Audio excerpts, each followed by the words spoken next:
Hi guys, it's me once again from the Starcraft world. We're watching ASL Season 16, round of 16, Group C. This is gonna be set number 2, played between Soulkey, a Zerg player, and Bisu, a Protoss player. Now, for all of you who don't know much about Starcraft or its history, Bisu is one of the most popular and most handsome Starcraft player out there. He's considered to be, the Protoss Prince, the Revolutionist, the actor, Jim Raynor, but in the Protoss version, whatever. But anyways, in the gameplay itself, he's of course not number one, but he's still A class in the current meta. Anyways, Soulkey is also one of the stronger Zergs that we've seen in recent days. So we're gonna be looking for a very nice PvZ action here with High Templars, possibly with Reavers, Ultras, Defilers, and of course some Lurkers also in the in some part of the game. Soulkey is gonna be located at the bottom left of the screen in the red color, and Bisu is mirror spawning from him at the bottom right.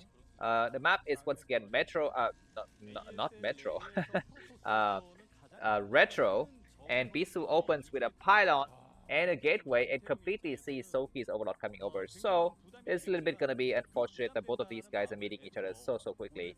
I mean, in terms of scouting, so that means it's gonna be a lot earlier action and less chance of a long game. Of course, as a StarCraft long-time fan, I always like to see epic battles. 200 supply uh, armies against each other.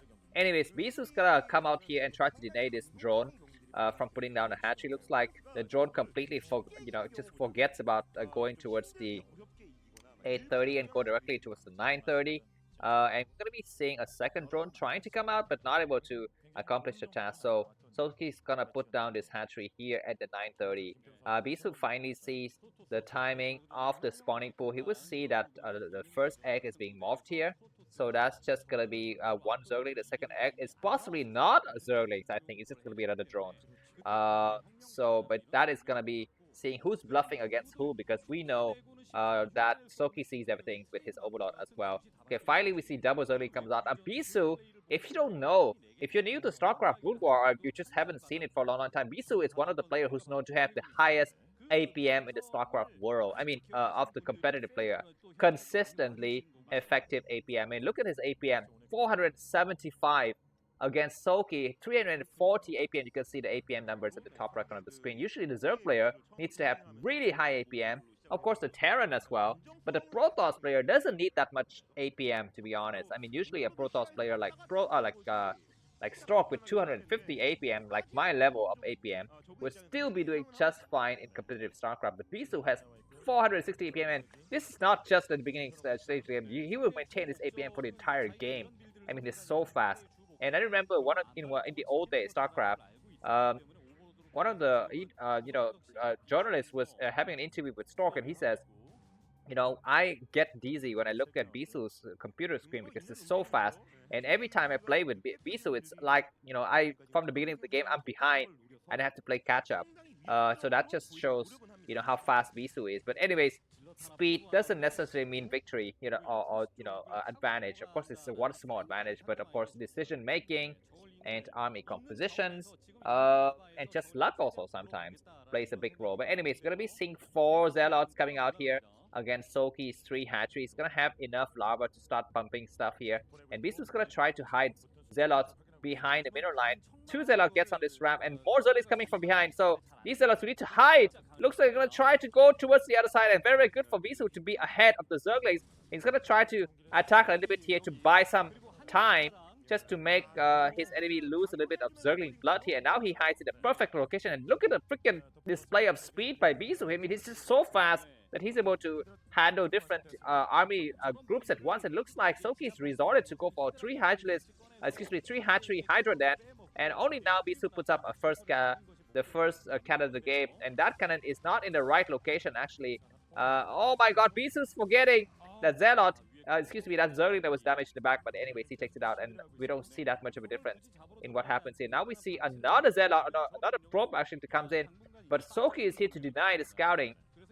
So yeah, the Forge is not even upgrading, ladies and gentlemen. So it looks like Bisu says, I'm not gonna even bother with upgrading my Forge, man. Okay, looks like we have What do we have here? Just 3 more Zealot coming out. So these 2 Zealot are buying so much time in the 3rd base, where 3 more Zerglings comes out, and a lot of Zerglings with speed has just completed. So we might see some major Zerglings counter attack just to prep way for the Hydralisk. Okay, finally we have these Zerglings come out to take care of the Zealot, but the Zealot is just buying so much time in this corner, and the Probe is going to try to get out of high ground, but not able to do so. And we don't see any Hydralisks coming out just yet. I mean, the only thing units we see in this entire series is going to be just drones and Zerglings, and some Zerglings are completely out of position. Bisu's coming in and taking out some drones, and he's going to be just finishing at the last moment here and buying some time. And Bisu is trying very, very hard to move his weak Zealots back, and micring very hard. Both the players are doing quite well, and finally the Hydralisk are revealed. But these 3 Zealots going to get on the high ground and try to buy some time. Hydralisk blocking. No, Bisu's not paying attention. He pays attention now. He takes out 1 Hydralisk. No, looks like Soulkey's not able to micro. His Hydralisk losing 1 Hydra at this early stage is very, very critical, because I mean few Hydras to bust the cannons if you decide to bust the cannon, because Zerglings alone cannot bust cannons. Only Hydras can bust cannons, and they start to come out here. I can see about 4 or 5 Hydralisks. The first Corsair comes out. It's going to start to attack the Overlord just to slow things down, I think. Looks like these Hydralisks going to try to look. Okay, the Corsair tries to find the Overlord, but there are no Overlords in sight. Okay, he's checking. There's some Overlord just north of him. 2 cannons in place. We need to have some probe being in position as well. 1 Zealot and pops out at just the right moment. And looks like the Hydralisk is going to pay the attention to the cannon now. 1 cannon down. No, but the Hydralisk pulls back at just the right and the last moment. That was a big mistake, I think, for Soulkey. He comes in once again. 4 cannons. 1 cannon down. Zerglings are in the mix now. 1 more cannon is going to be come down. Just 2 cannons remaining. 1 cannon's die. No, but in the corner. And these Hydralisks died at just the last minute. And very, very good for the probe to do some damage as well. And we have 1 Zealot coming out in this Corsair. And look at this, guys. Very fast reaction from Bisu. At the moment the Corsair gets attacked, he turns around while micring probes and Zealot in his front door. We have just 1 cannon. Oh my god, it's going to be the last moment. And 1 cannon was forced to get cancelled or something. I don't know. But look at these Hydras. These Hydras are very damaged. They're going to try to attack. Okay, that cannon is not covered at all. So that cannon is going to get forced to get cancelled. But the cannon in the back is completed. And so many Hydras are here. But this Forge is buying a lot of time though. So that's good. Where's the Corsair? The Corsair is still here. Attack on one of the cannon was cancelled by Bisu. He needs to make more cannon though. He's not making more cannon. Oh my god, this Forge is gonna get cancelled. He needs to cancel the upgrade to the Forge now, Bisu. And he can no, he doesn't cancel the upgrade on the Forge, so he lost a couple of time there. 1 more cannon is gonna be falling, but 2 cannon morphing in the back. Bisu still with just 2 cannons, but he needs to remake the cannons now. Does he have the money for it? I guess he does. Looks like Soulkey's decided to go for Lair. He says, I cannot finish the game just now, so he's gonna go for Lair. And Bisu is on 5 Zealot and 3 cannons. I mean, he needs at least 2 more cannons, man. I mean, if Soulkey dive in now, Soulkey's gonna be able to take out some of the front cannons as well, I think. But maybe Bisu is banking on the fact that he's gonna have Zealot with leg coming up soon. And the moment he gets Zealot with leg, he can push all of his Hydralisks back. I guess in small numbers, not in large numbers though. So, anyways, the game is still going on at Bisu.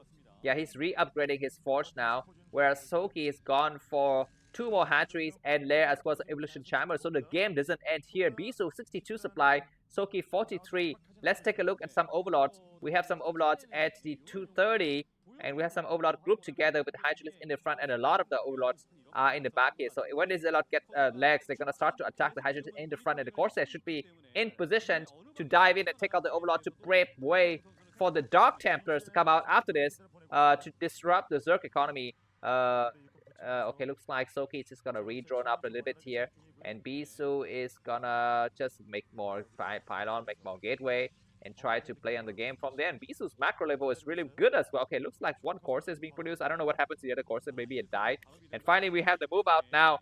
Zealot don't have the leg completed, but the Hydralisk turn around anyways, and Bisu start to attack the Corsair. So Bisu timed the production of the Corsair just at the time the Zealot leg kicks in, and that shows the level of the pro gamers. I mean, I could never do that. Of course, yeah. But anyways, Zealot's gonna start to go towards the 930 base now. It's got just 2 hatcheries, but no Sunkens. But possibly he doesn't need Sunkens, because if we have so many hatcheries, it's quite good here. But now it's gonna be the moment for the Dark Templar to slip in. If we have any Dark Templar in the mix, Zealot gets on the high ground. No, of course the Hydralisks are in position already, so these Zealots cannot do anything. But what can they do? They can just kind of hold the position here. and wait for more reinforcement to arrive. But now the Hydra is going to be coming behind. But very, very good for Bisu to take out one of the Overlord in the back and just, you know, try to push the Hydra back. Looks like very, very early Robo. We don't usually see a Robo at this early stage, but it looks like Bisu is fearing a switch to Lurkers because Lair has been completed for such a long time. But very, very nice move out by Bisu to have High Templar, one Dark Templar in the back as well as the Zealot. So the other Zealot's going to be holding this fort here. And if Bisu sees those Lurkers, then it's perfect because he's going to be able to time you know, his storms and stuff like that. And we're going to be seeing a Corsair doing some disruptive work in the corner while the Zealots start to come in, and these Lurkers are not yet. And Bisu start to attack. No, go back, Bisu. Don't. What is he doing? Bisu is going to try to move ahead anyways. He's going to try to take out as many Hydralisks as possible before the Lurkers mob. Lurkers are in here. Bisu need to attack the Lurkers. Oh no, he pulls back. If he does 2 storms on the Lurker, he can take both of them out, but he's going to try to save his storm for a little bit more time here. We have Overlord looking at the potential 3 o'clock base. So if Bisu takes that base, then Soulkey is gonna be aware. Looks like counterattack by Soulkey here. I'm sure Robo is completed, but I don't know if Observers, which is already done or not. We have another cannon coming up, just 3 cannons in the back. So Bisu is gonna do an attack. Let's see if Soulkey turns around. We have Lurker Egg morphing on this high ground or not. Perfect morphing. But we have a Dark Templar. That Dark Templar can eat through the Lurkers Egg very, very quickly though. So that's something that we can think about. And yeah, now the moment for Bisu to move in was already finished. So okay, looks like we might have a Lurker drop at some point because some Lurkers are positioned here at the 630. Okay, we have this Corsairs out here still doing a lot of good job denying those you know, potential drops. Looks like a Dark Templar slips in for Bisu and discover this base. This is a nice idea because this base is so far out.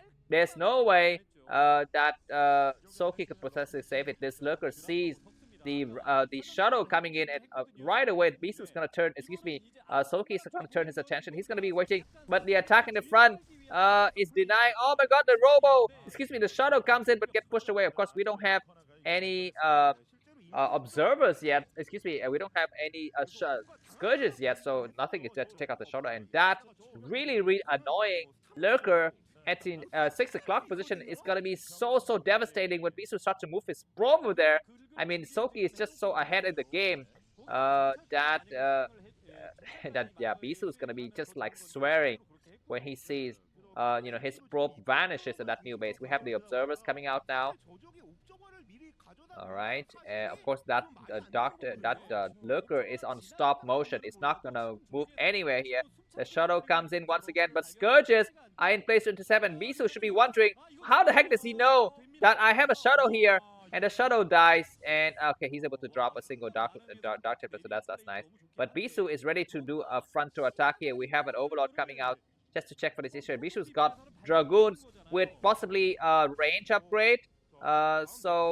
But there's a lot of Sunkens in position, so that's nice. And Bisu is gonna transfer the probes to their deaths now. And during this time, Soulkey is able to retake his 4th base at the top left corner of the screen. He's got several units guarding it. And what is gonna be the response for Bisu here? Observer coming out, probes finally getting transferred, and they are all going to die. Soulkey, if he's very smart, he's gonna wait until the heat of the battle to then unleash the Lurker spines on those poor unsuspecting probes. Alright, we have observers getting sniped here. Does Bisu have more observers in the back? He possibly does. And probes are gonna get destroyed. Is Bisu paying attention or not?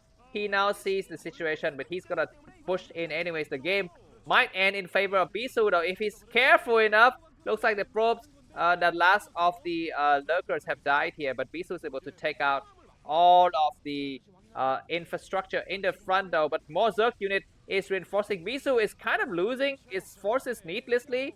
He's got okay, he's gonna do some nice storm to take out some of the forwards Zealot, some of the forward I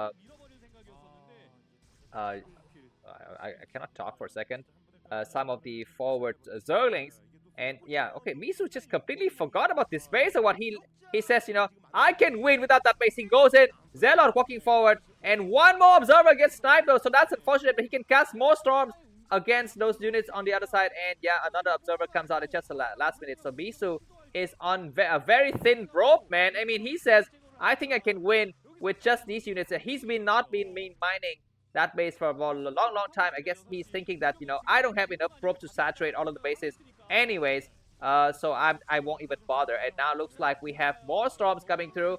Very nice storms from Bisu, pushing the rest of the Zerg units back and morphing into Arca, but this might be the end for Bisu. Soulkey's ahead by about 20 supply now. Bisu's got 3 Dragoons, 1 Archon, and 4 Zealot, and that's it. He can cast 1 more Storm, but he doesn't do it. He doesn't have the money to do it. And finally, Soulkey is going to be on Lair Tech, Hive Tech, and 4 bases. And finally, this Nexus is going to fall. The Lurker, and it's even attacking somebody's a lot.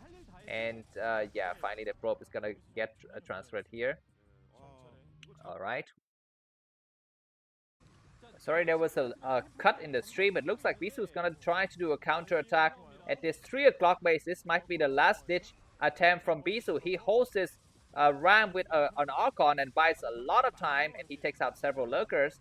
But this is possibly going to be the last attack that he can wield in this situation. Bisu is behind by about 40 supply, and GG. That's going to be the end of this game. It's going to be Soulkey versus Hero in the winner sets. Thanks for watching, and see you soon. Bye-bye.